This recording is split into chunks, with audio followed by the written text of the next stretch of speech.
It seems like a long time ago now. Yeah. Overall, I would say that we had a good night, not a great one. Wish we could have started a little bit better. Turnovers on 2 of your first 3 drives, certainly not the way that you like for it to go. But once we settled in, I think we played pretty efficiently from there. Scored touchdowns on every drive after that. Really scored touchdowns on every drive other than the 2 turnovers and the end of game series. And so, if we just don't give them the ball, then I think we're in position to feel like we had a really, really good night. But that doesn't erase those 2 turnovers, and certainly we got to do a better job with ball security.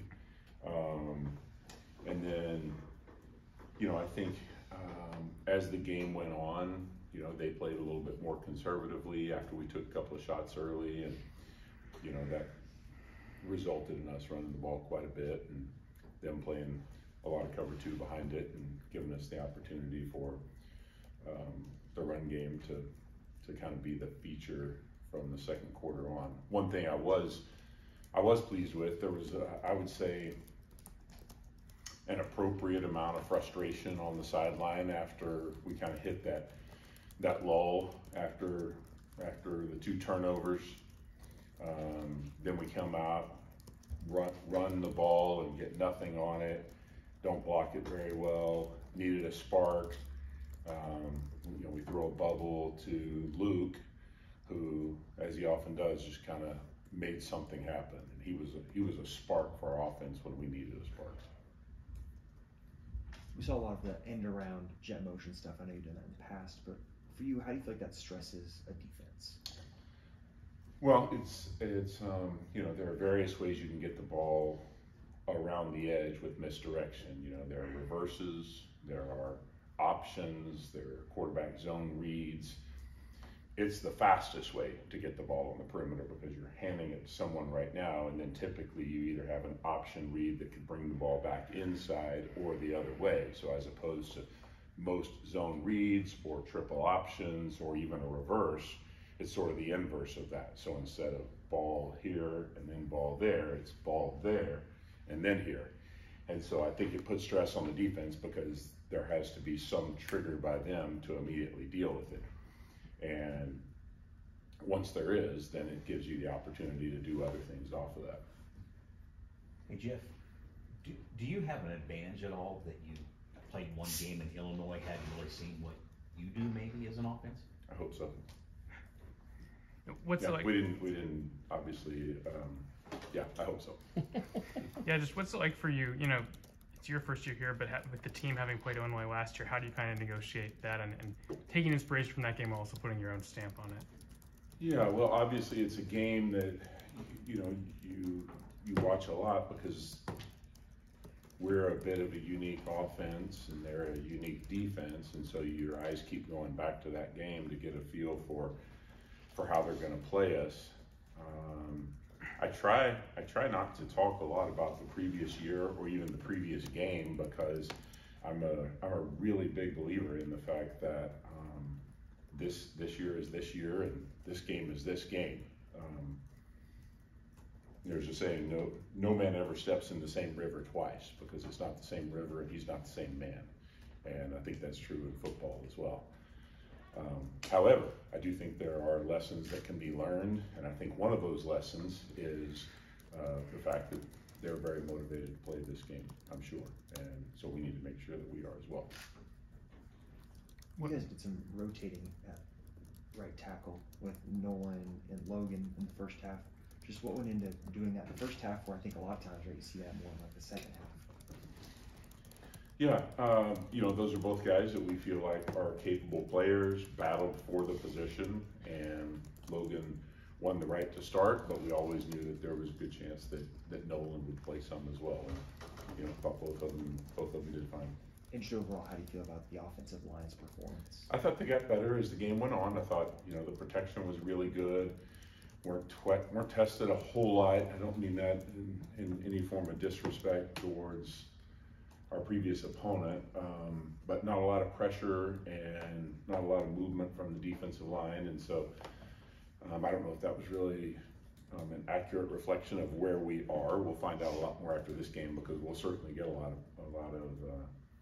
of tests on almost every play. Every lineman is tested with a one-on-one matchup in protection, and so that'll be a much larger challenge for us. And in the run game, I thought we showed some speed of play and an aggression that told me we were kind of moving in the right direction. A lot of guys falling forward at the end of plays, bodies, carnage left over as a running back falls forward, and pulling guys, and linemen and tight ends pushing guys late.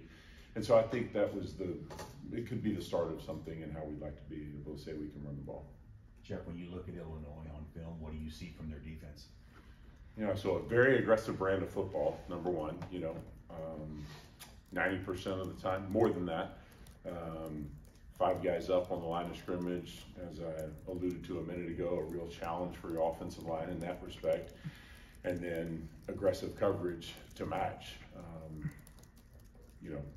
Man coverage, cover one most of the time, and then they do a great job disguising. And so their change up is to play zone, and when they do, they bail to it. They don't show it early, and so they do as good a job disguising coverage as anybody I've seen.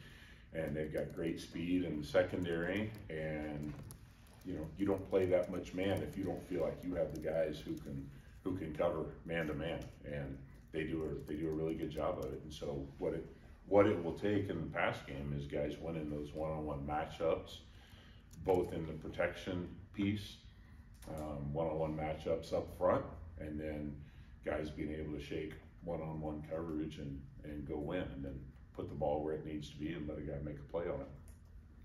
Getting to work with Jalen, obviously, and practice and camp, but what was it like getting to just see him in game action? Yeah, really excited to play, very composed during the game.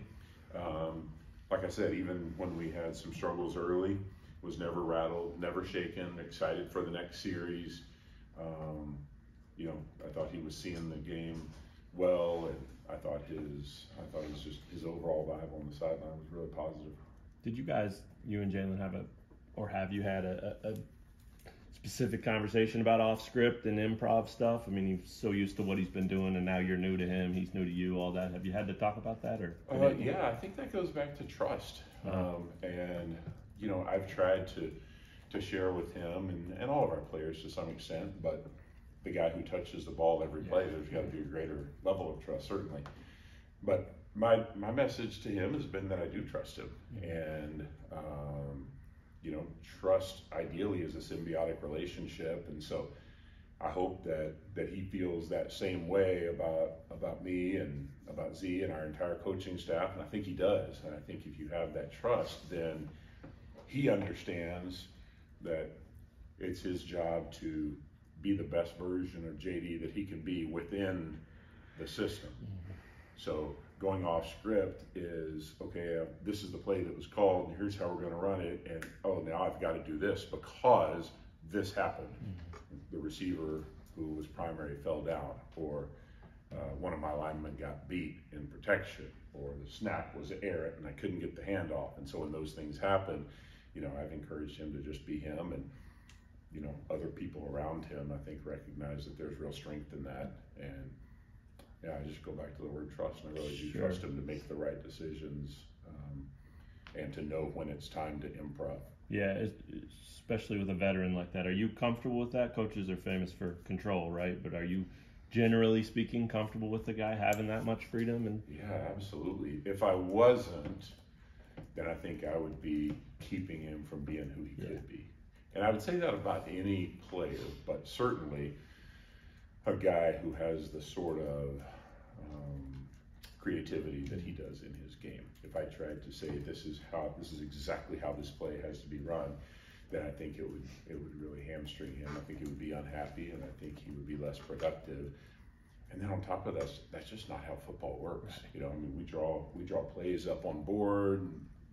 We have all these cool call sheets and all these wonderful calls and all that stuff, but football doesn't work like that. Football just kind of it's an evolving thing that changes on every play, and because of that, I think you've got to allow for guys to play within the system, but also within their personal ability.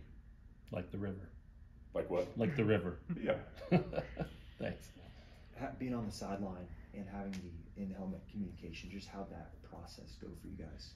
Yeah, actually, so I'm in communication with Z and the other guys who are upstairs, and he is actually the one who's giving the play, the wristband number and all that stuff to the quarterback. And so it frees me up to do a little bit more on the sideline, and him being in the box and him being the guy that's coaching the guy most of the time. It gives him the ability to kind of talk him through the situation, and him being upstairs, he's got a better view of the play clock and everything else that's going on. And so the communication is going from me with the play call to Z out to Jay. I'm curious where did that idea come from. I heard of a couple other colleges doing it, and they've cited people in the NFL doing it. Yeah, just sort of happened by accident, really. Early in fall camp, the way we were doing it was with a walkie-talkie, and it's okay in practice. It's not great, but it's okay in practice because you can hold this and you can hold the practice script. Well, if you have an offense like ours, you don't have a call sheet like this. You've got a call sheet that's this big and it's double-sided. So you got to be able to flip it over, and you got to be able to hold it with two hands. And I'm kind of always highlighting plays for the next series, or I called that one.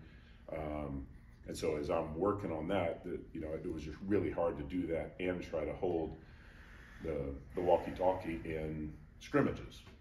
And so that came up in one of our scrimmages, and just said, all right, why don't you do that, Z? And it just worked really smooth. And so kind of went back and forth on it after that between me and him, and I think we both just agreed it was a very comfortable way for both of us to operate. I think we asked about this when you first got here, but just what do you like about being on the field as a coordinator? Well, I think I've done both. I think it's less about what I like and more about what I think is the best way to serve my team. And I think my strong suits are, my strongest gifts are being able to be down there in person, get a feel for the game, look in a player's eyes and see if he's in need of a challenge or a hug. If the offense needs to be challenged, if they're not playing up to their level, or if there's something that's just not right, then I feel like I've been in the box and felt frustrated seeing it down there and not being able to manage it the way that I felt like I could if I was down there. I feel like the human element and the relationship part of coaching is probably one of my strengths. Being a guy who coached offensive line for most of my career, that part of the game is something that is just part of me.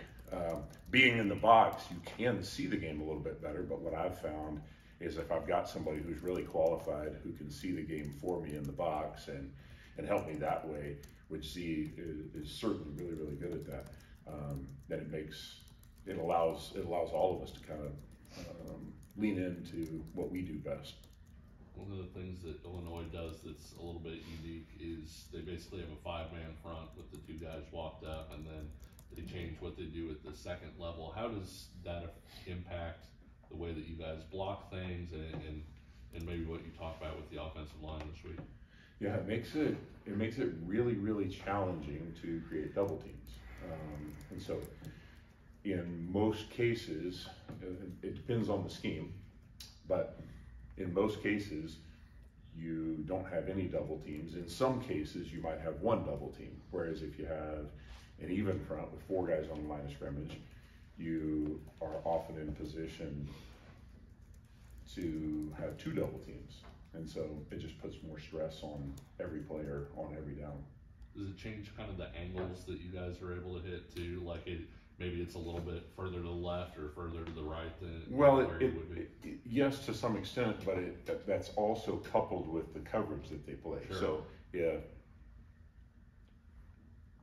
if a team's playing an odd front with, a 5-man line, 3 down, 2 outside linebackers, but they're doing it with a 2 high safety look, then the numbers are still fair up front. Everything's balanced. But as soon as they put another safety down towards the front and create a single high look, whether it's 1 or 3, and with these guys it's 1 most of the time. Now they've got you outnumbered. Yep. And so not only do they have guys on the line of scrimmage, but they have you outnumbered. So now those angles are exacerbated because you got to push to somebody that's not just here, but he's over there. Yeah. And so everybody's a little bit further behind on their blocks. So yes, it is a significant challenge, and the numbers and the leverage would tell you that you should be throwing the football more than you should be running the football. I believe in balance, and so we're going to try to do both. Jeff, did you learn anything about Devin and Daniel as a 1-2 punch against Lindenwood, or was it just reinforcing what you already thought? That's a good question. I think here's what I would say I learned. I think I may have said this in the summer or the off season at some point. I felt like the two of them obviously have different styles. Devin has the best make you miss ability of any big back I've ever been around, and Deuce doesn't want to make you miss. He wants to make you take him on. And I said if you could sort of combine those two things, or at least challenge each of them to become a little bit more of the other, then you might have a superhero. And so the challenge for Devin was to, when it's there, put your foot on the gas pedal and go. And when you've been a guy who for your entire life has been a guy that you couldn't tackle in a phone booth and has always he's the guy that always wins in tag, right? I mean, nobody's ever gonna beat him in that because his lateral quickness and instincts are just too good. But he's also big enough, strong enough, and fast enough to just put the pedal down and go. But when you've been that other guy your whole life, it's kind of hard to lean into that. And then when you've been what Deuce has been his whole life, which is just seek contact and enforce your will on it, then to try to work to an angle, and even if you're not going to stutter and make a guy miss or work a spin move, you can still attack an edge as opposed to just putting your face mask right down his. And I thought both of those guys showed more of those things. Growth for both of them. Anything else for Coach? All right.